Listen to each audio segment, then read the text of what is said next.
This is Calabash Community, as we are joined now by Mr. Keith Compton, the President of the Indian Heritage Association of St. Lucia.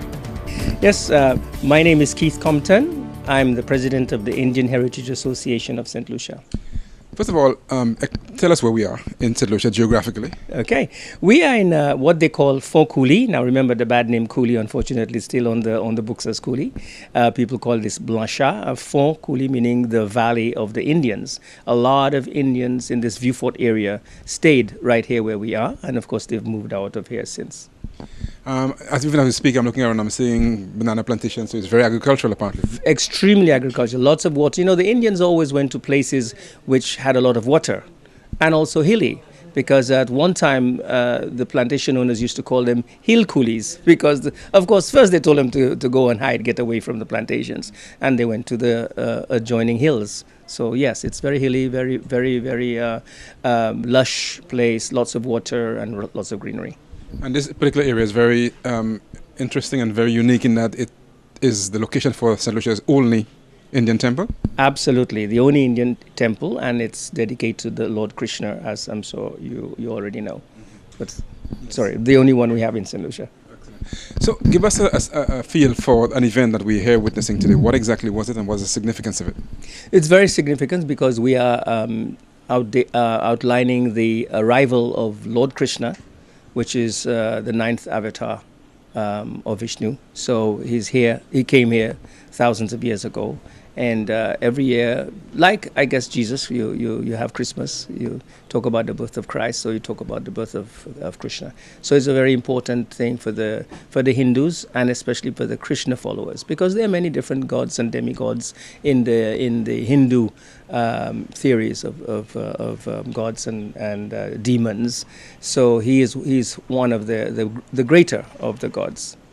We know there's quite a bit of, let's talk about the ceremony, there's quite a bit of fire, and explain to us the significance of the fire. And so on. It's pacifying the god of fire. You know, we think of Thor in the old Nordic religion of the god of thunder. So this is dedicated to that part of Krishna, and it's the god of fire. And so you make offerings, burnt offerings, you actually offerings and let it burn directly to the god. So and most of these offerings are basically fruits and so on? Yes, that's all. It's not humans. It's sheep. No, it's actually not, because as you rightly showed, I was invited to Martinique and also to Guadeloupe to two different ceremonies, and there they actually sacrificed the sheep. They chopped the heads off. Was here, yes, here they don't. They don't believe in it, in animal sacrifices, but they do take the fruits and offer it to God.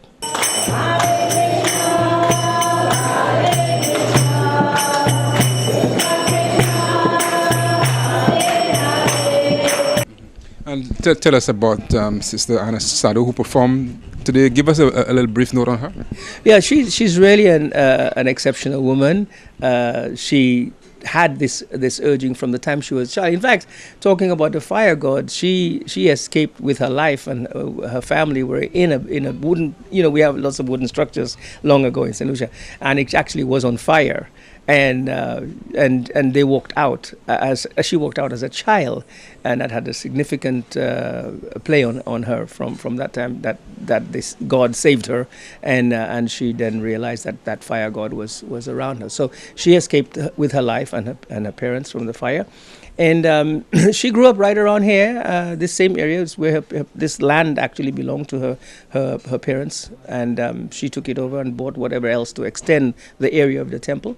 And she started a temple in the Opicon area, a small one, and realized, well, it's growing bigger. And she came and she did it. And now she went to India to study. So she's not just self-taught here in St. Lucia. She's actually gone to India and done all the rites. People might say, well, most of the priests are men, but in today's world, we men are almost like dinosaurs. I think the women are taking over. The women are going to university, the women are going to college, the men are staying behind. So actually, in this case, you have a priestess which is Anna. So she can do all kinds of stuff. She learned to dive, she learned to arc well, she learned all types of stuff in the trade because she knew she would need it one day. And of course, it was to help build this temple. She did a lot of the work herself. And she was telling me that that's quite amazing for her to be physically involved in building this. Absolutely. I mean, the bars, the concrete, she'd get down there and do the work. I mean, when you're driven by God, whatever God you're following, they actually demand a lot. And we can look at that in our own Christian society where, God would have taken Moses or Abraham and tell them, go out there in the wilderness and build a nation. So I think that's what it is. Whenever you are driven, you actually have to learn lots of different things because you will fulfill whatever that drive is all about. And she's also responsible for keeping traditions alive as well. Yes, she does. And as you know, we work together very often. I mean, she's Hindu, following Krishna. I'm not. I'm a Christian and just trying to keep the Indian heritage alive, our traditions and our heritage. And this is part of it. So why not? I mean, you can't have one without the other. It's not that I'm a follower of Krishna or any of the Hindu gods. I'm a Christian. But we work together and we encompass everyone. Everyone is welcomed in all of these different ceremonies. Now, let's briefly talk about you and your organization as well. I know you have a very active program. What's left to happen for the rest of the year? Well, right now, of course, we were going to have something early in the year, but we had jazz that came in May. And then, to our great surprise, we had elections, which pushed us back another month again. Because this takes time to really program an event.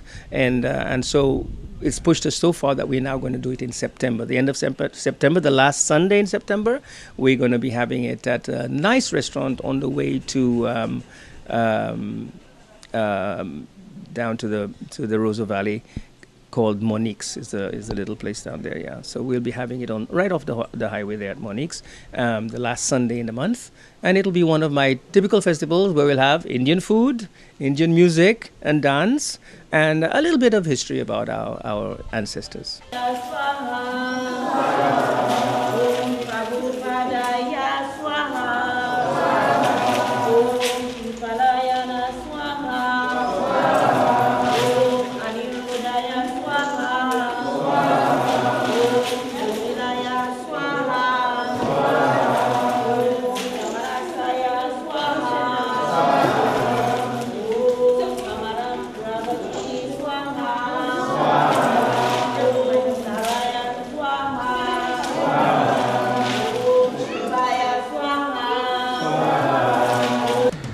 Also at the temple was an Indian documentary producer who happens to be married to a St. Lucian and for the moment is living in St. Lucia. We spoke about the Indian festival and the pending documentary project she's working on. My name is Deepshika. What did this ceremony mean to you? And talk us about the experience of being here for the first time. Yeah, it's a ceremony called Janmashtami. Well, there is a god, Lord Sri Krishna, in Hinduism. So it's the birthday of Lord Sri Krishna. And it's very nice being here, like how the ceremony is going on and how they serve foods and the whole thing. It's nice, spacious. So it was your first time here, so you enjoyed the ceremony? Yeah, I enjoyed. Actually, I was shooting also. I was shooting for my documentary film. I was shooting a film on the East Indians of original East Indians and the current generations of East Indians in West Indies right now. Okay, so for this documentary you're doing, who are the people that you're interviewing and who are the people you're talking to? Well, people who are related to Indian cultural associations, people who had Indian background, Indian family backgrounds, and some of them have many emotions in their heart till now. Most of them have never been to India, but their idea of an utopia of Indian society, I will say.